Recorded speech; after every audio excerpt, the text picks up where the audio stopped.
On the surface, Mozart's opera, The Magic Flute, is a delightful fairy tale. It seems simple, almost like a children's story brought to life with music. We meet a handsome prince, Tamino, who is lost in a strange land. He is attacked by a fearsome serpent, a classic fairy tale monster. Just in the nick of time, he is rescued by 3 mysterious ladies. They serve the powerful queen of the night. The queen appears, a figure of sorrow and authority, and gives the prince a mission. He must rescue her beautiful daughter, Pamina, from the clutches of a supposedly evil sorcerer named Sarastro. It's a story we feel we already know, full of familiar ingredients for a grand adventure. To help him on his quest, Tamino is given 2 magical gifts. The first is the magic flute of the title, an instrument that can charm animals and change human hearts with its beautiful melodies. The second is a cheerful, bird-catching companion named Papageno. Papageno is a simple man who just wants to find a wife and enjoy the simple pleasures of life. He is given a set of magic bells. Together, this unlikely pair sets off to Sarastro's temple. The stage is set for a classic battle of good versus evil. We expect daring rescues, magical interventions, and a triumphant hero. It's all very exciting and wonderfully theatrical, designed to entertain the ordinary people of Vienna in 1791. The story unfolds with all the twists and turns you would expect. There are comical moments, usually involving the cowardly but lovable Papageno. There are moments of great danger and suspense. There are touching scenes of romance as Tamino and Pamina fall in love. The Queen of the Night appears as a glittering, powerful figure, promising her daughter to Tamino if he succeeds. Sarastro, on the other hand, is presented as a dark and menacing villain. The opera seems to be a straightforward tale about rescuing a damsel in distress from a wicked captor. It's a spectacle of fantasy with costumes, special effects, and music that is instantly memorable and charming. Everything about the opera's beginning points to a simple, popular entertainment. Mozart wrote it for a suburban theater, not a grand royal opera house. He wanted to appeal to a wide audience, not just the wealthy elite. The story uses familiar elements from folklore and popular plays of the time. There is a clear hero, a clear villain, and a clear goal. The magic is enchanting, the comedy is light-hearted, and the love story is pure. For most of the audience, then and now, this is enough.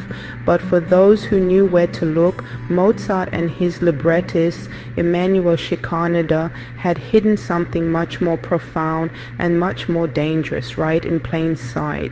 But what if this simple fairy tale is not so simple after all? What if the story is a disguise, a clever costume for a set of secret ideas? As the opera progresses, things start to get a little strange. The good guys and bad guys seem to switch places. The fearsome Sarastro turns out to be a wise and noble leader, not a villain. The grieving Queen of the Night is revealed to be a figure of darkness, rage, and superstition. This sudden flip is our first clue.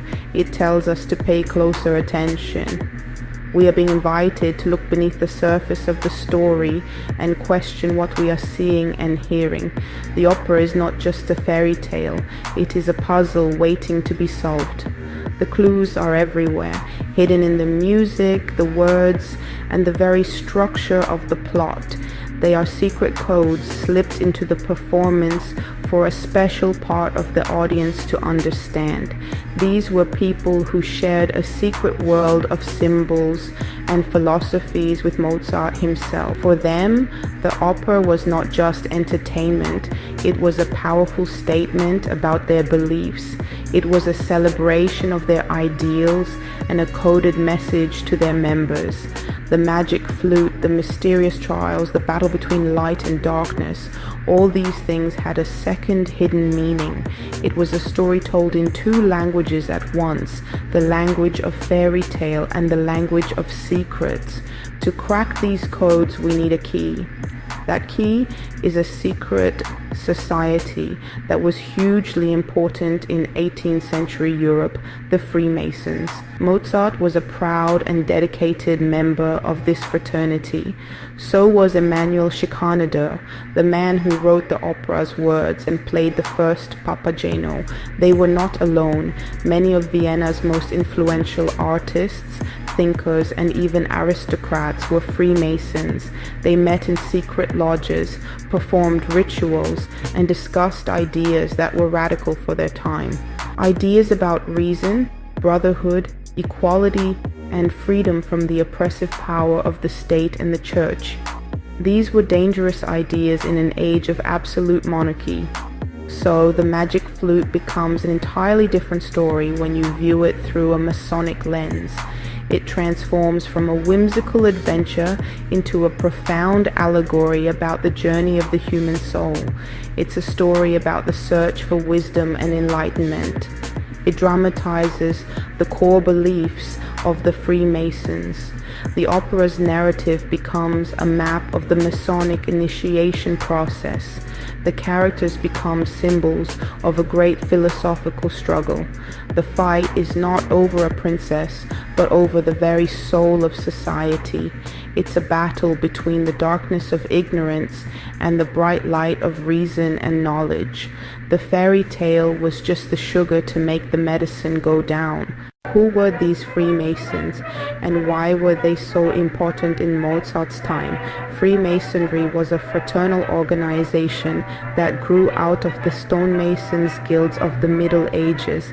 By the 18th century, it had evolved into a philosophical society.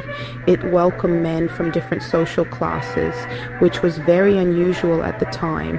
A nobleman could be in the same lodge as a musician or a merchant. Inside the lodge, they were all considered brothers and equals. This was a radical idea in a world strictly divided by rank and birth. Their meetings were private, filled with secret rituals, handshakes, and symbols that only members understood. The core of Freemasonry was a belief in Enlightenment ideals.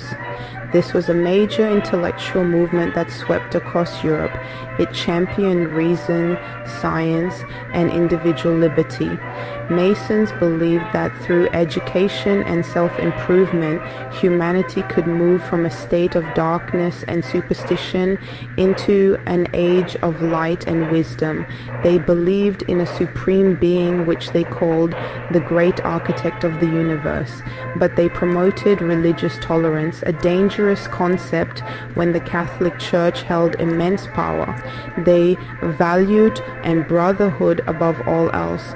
For men like Mozart, the lodge was a place of intellectual freedom and spiritual exploration. However, this secrecy and these progressive ideas made many people nervous. The Catholic Church saw the Freemasons as a direct threat. Their religious tolerance undermined the church's authority. Their secret meetings were viewed with deep suspicion. Rulers and emperors were also wary. A secret society that taught that all men were equal could easily become a breeding ground for political dissent and revolution. In the Austro-Hungarian Empire, where Mozart lived, the Masons were under constant surveillance. Empress Maria Theresa had been hostile towards them. Her son, Emperor Joseph II, was more tolerant for a time, but even he eventually cracked down, forcing lodges to merge and submit to state control. Being a Freemason in the late 18th century was therefore a risky business. It meant belonging to a group that was viewed as potentially subversive and heretical. Yet for Mozart, the ideals of Freemasonry were a deep source of inspiration. He wrote a significant amount of music specifically for Masonic rituals and gatherings. His belief in its principles of friendship, truth, and the noble pursuit of wisdom shines through in his work. The Magic Flute, composed in the final year of his life, can be seen as his ultimate tribute to the Masonic Brotherhood. It was his way of sharing their enlightened message with the world, hidden safely within the enchanting wrapper of a popular opera. One of the most obvious yet most profound codes hidden in the Magic Flute is the recurring use of the number 3. For a Freemason, this number was sacred. It held deep symbolic meaning, representing harmony, balance, and the structure of the Masonic Lodge itself. There are 3 degrees of membership in Freemasonry: entered apprentice, fellow craft, and master mason. The number 3 appears throughout Masonic ritual and symbolism. Mozart, as a master of musical structure, weaves this number into the very fabric of his opera. He uses it so frequently that it simply cannot be a coincidence. It is a clear signal to his Masonic brothers in the audience. Let's count the ways. The opera opens with a grand overture. The very first thing we hear are 3 powerful, solemn chords played by the full orchestra. These 3 chords would have been instantly recognizable to any Freemason as a symbolic knocking, the kind used to start a lodge meeting. The number appears again and again in the characters and plot. There are 3 ladies who serve the Queen of the Night. There are 3 child spirits or genii who guide Tamino and Papageno with their wisdom. Tamino must face 3 trials to prove his worthiness to join Sarastro's community. The temple of Sarastro has 3 doors dedicated to wisdom, reason, and nature. The number 3 even dictates the musical keys Mozart chooses. The opera's main key is E-flat major. This key has 3 flats in its signature. This might seem like a technical detail, but for a composer as deliberate as Mozart, it was a conscious choice. The key of E-flat major was often associated with solemnity, nobility, and sacredness, making it the perfect musical foundation for an opera about profound spiritual themes. The repetition of the number 3, both musically and dramatically, creates a sense of ritual. It elevates the story from a simple adventure to something more like a religious or philosophical ceremony being performed on stage. This constant repetition of 3 is a masterstroke of secret communication. To the average theater goer, it might just seem like a pleasing pattern, creating a sense of balance in the story. But to the initiated, it was a continuous affirmation of their shared beliefs. Each appearance of the number was like a secret nod from Mozart, confirming that this opera was their story. It reinforced the Masonic ideas of order, stability, and the divine harmony represented by the triad. By embedding this code so deeply, Mozart turned the opera itself into a kind of temporary lodge, a public space where the sacred principles of Freemasonry could be secretly celebrated. Beyond the numbers, the entire plot of the Magic Flute can be read as an allegorical representation of a Masonic initiation. The journey of the hero Tamino mirrors the path a candidate would take to become a Freemason. It's not just a physical journey to a temple, but a spiritual and psychological one as well. It's a journey from ignorance and chaos, represented by the dangerous wilderness and the Queen of the Night, towards enlightenment and wisdom, which are found in Sarastro's Temple of Light. This symbolic progression really is the central pillar of the opera's hidden meaning, a story of personal transformation. The journey begins in darkness and confusion. Tamino is unenlightened. He's easily manipulated by the Queen of the Night, believing her lies about Sarastro. He acts out of passion and impulse, not reason. This honestly represents the state of an ordinary person living in a world of illusion and superstition. His decision to undertake the quest to rescue Pamina is the first step. However, he soon learns that his understanding of the world is wrong. The speaker at the temple gate challenges him, forcing him to question everything he has been told. This is the crucial turning point where the candidate for initiation must leave his old prejudices behind and seek a higher truth. What follows are the 3 trials. These are not just tests of courage, like slaying a dragon or something. They are symbolic tests of Masonic virtues.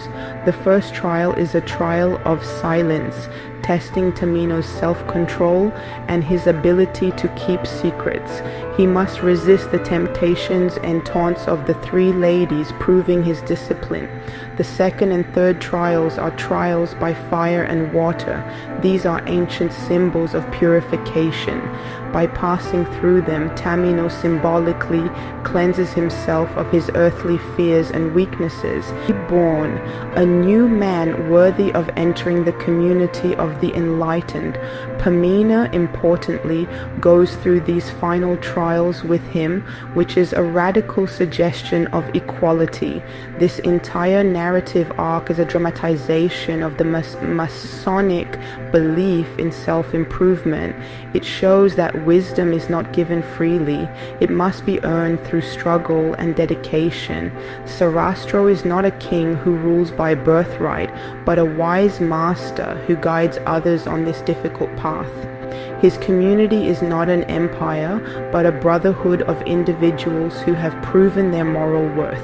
The opera's story, therefore, becomes a powerful piece of propaganda for the Masonic worldview. It argues that a better, more enlightened society can be built one person at a time through a process of trial, purification, and the steadfast pursuit of reason and virtue. Just as the plot is a secret allegory, the characters in the Magic Flute are also more than they seem. They are symbolic figures representing the great forces and ideas that were clashing in Mozart's world. They are masks for the political and philosophical struggles of the late 18th century. By understanding what each character secretly represents, we can unlock the opera's powerful political message.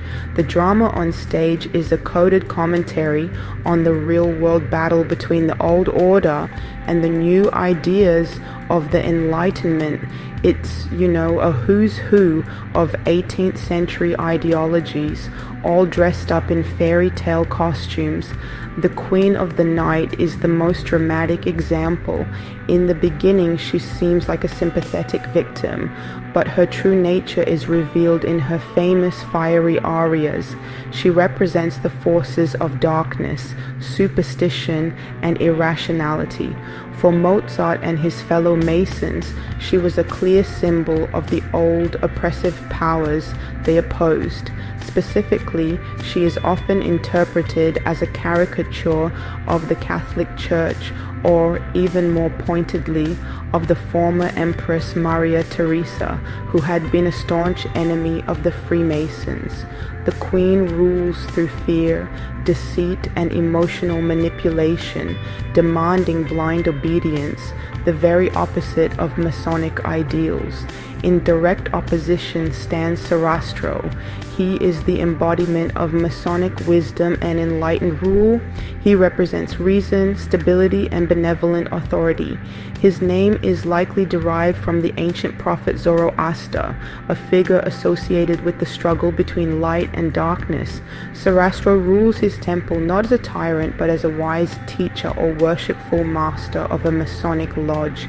He guides, he tests, and he educates. He represents the ideal ruler championed by the Enlightenment, a monarch who governs not by divine right, but through wisdom and for the good of his people. He is a symbol of Emperor Joseph II in his more reforming, tolerant days.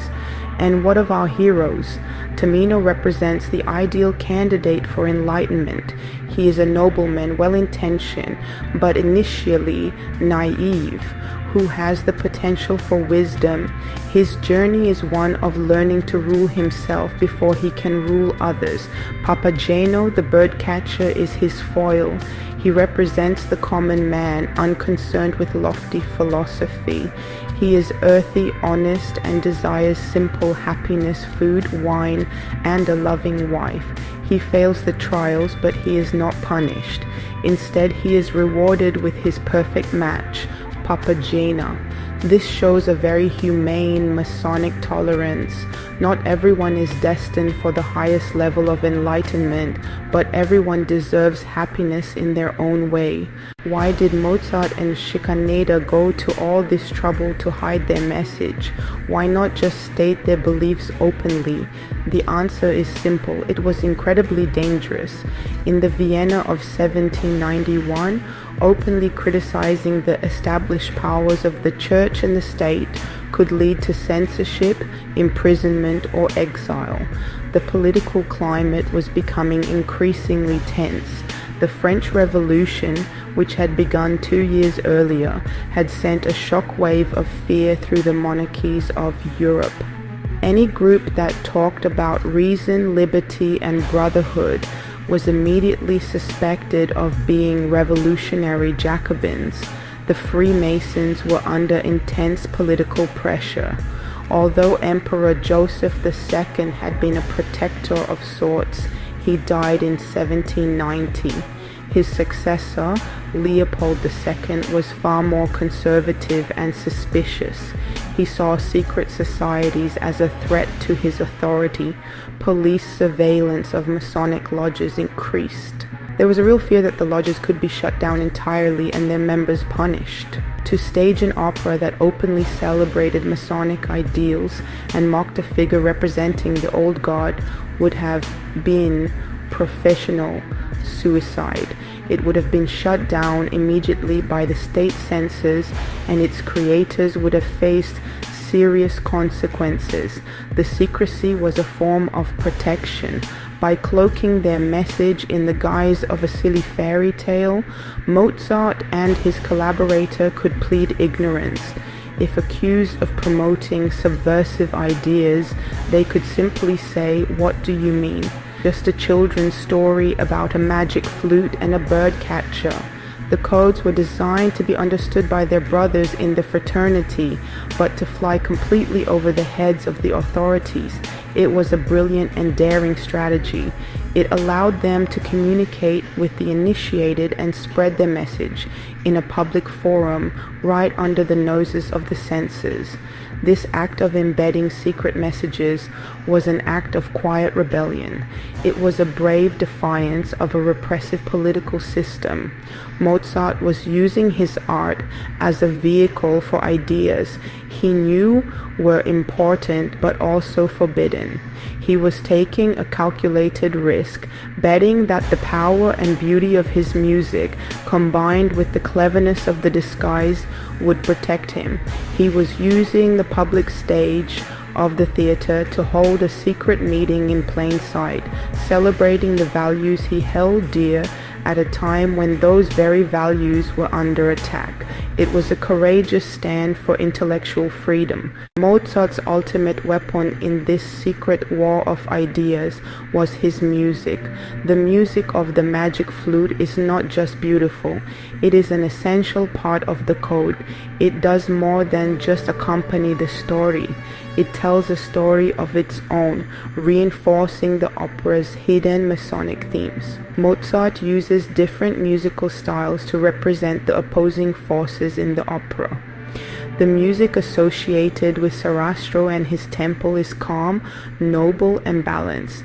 It is written in a simple hymn-like style conveying solemnity, reason, and order.